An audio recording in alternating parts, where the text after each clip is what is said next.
Antes que nada, quiero agradecer a todos los medios de comunicación aquí presentes. Quiero agradecer al vicecoordinador del grupo parlamentario del PRI, a Edgar Romo, la presencia de esta conferencia de prensa.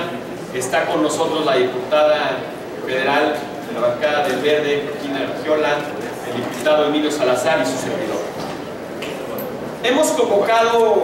Los hemos convocado para decirles que el compromiso hecho por el gobierno de Chiapas al detener la semana pasada a Néstor Caralampio López Aguilar junto con los 3 vándalos de la Organización Popular Independiente Emiliano Zapata, hoy se ha cumplido.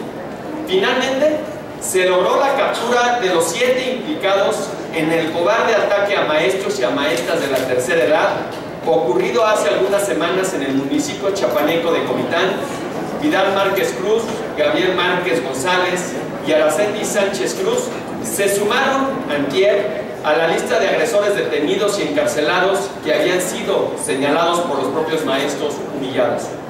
Hoy, tal como lo hicimos la semana pasada, respaldamos y felicitamos al gobierno del estado de Chiapas por su lucha en contra de la impunidad y nuevamente hacemos un llamado a los inconformes para que sus propuestas, protestas y manifestaciones se realicen dentro del marco de la ley y sin lastimar los derechos de sus hermanos chiapanecos. La política siempre ha sido y seguirá siendo el mejor medio para lograr los acuerdos que los distintos sectores de la sociedad requieren para vivir en paz, sobre todo para arreglar sus distintas formas de pensar. Estamos en contra de la violencia, sobre todo si ésta se ejerce en contra de terceros que nada tienen que ver con el conflicto.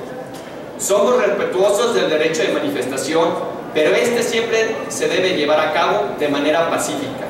El que no lo entienda, así deberá sufrir las consecuencias y todo el peso de la ley. Confiamos en que los inconformes atenderán este llamado que hace hoy el gobierno federal para que de buena voluntad todos juntos se encuentren soluciones que permitan a la sociedad chiapaneca seguir por el camino de la unidad y de la paz, así como para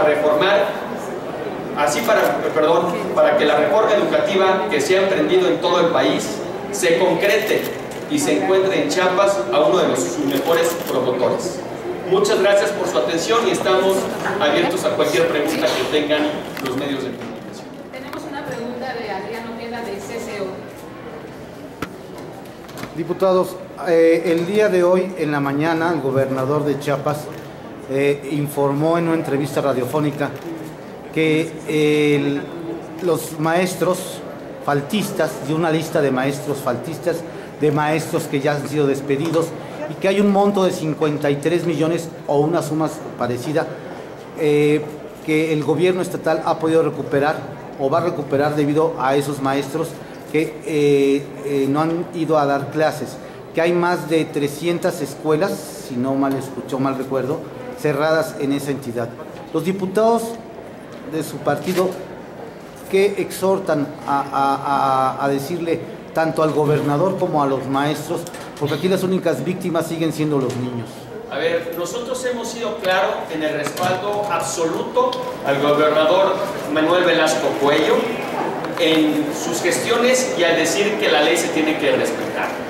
Aquel maestro que no dé clases tendrá consecuencias por ello. Lamentablemente, como bien lo dices, quienes sufren o quienes más sufren, estos son los alumnos, son los niños, son los jóvenes de nuestro país en este sentido del estado de Chiapas. Pero que quede claro que el gobierno de Manuel Velasco lo que siempre ha hecho es escuchar, es atender, pero sobre todo hacer respetar la ley, que es lo que hoy nos lleva a no tener impunidad ante estas personas que de manera humillante, repulsiva, hicieron estos actos vandálicos hasta otros seres humanos hace poco más de 3 semanas en el estado de Chiapas. Tenemos otra pregunta de Selene Ávila de Proyecto 40. Muchas gracias. Hola, buenas tardes. Preguntarles cómo va el tema de este diálogo al que ha convocado el gobierno del estado de Chiapas, precisamente con el magisterio, algunos legisladores también del partido. ¿Qué expectativas tienen de este diálogo que evidentemente es necesario a nivel federal y a nivel local para darle cauce por una vía institucional y pacífica? ¿Qué expectativas tienen?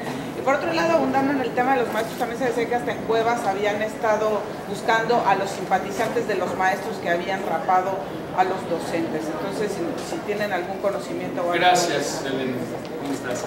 A ver, lo que hemos venido diciendo es que es lamentable que personas que no tienen nada que ver con el gremio magisterial se hayan sumado a estas manifestaciones que se han hecho en el estado de Chiapas y hayan ocasionado estos conflictos ante chiapanecos, ante hermanos chiapanecos, y que, repito, de manera muy fuerte lo ha hecho el gobernador Manuel Velasco: cero impunidad a estas personas y todo el peso de la ley para que vean que se va a hacer justicia por estas humillaciones y estas violencias que sufrieron estas personas o estos maestros al seguir dando clases.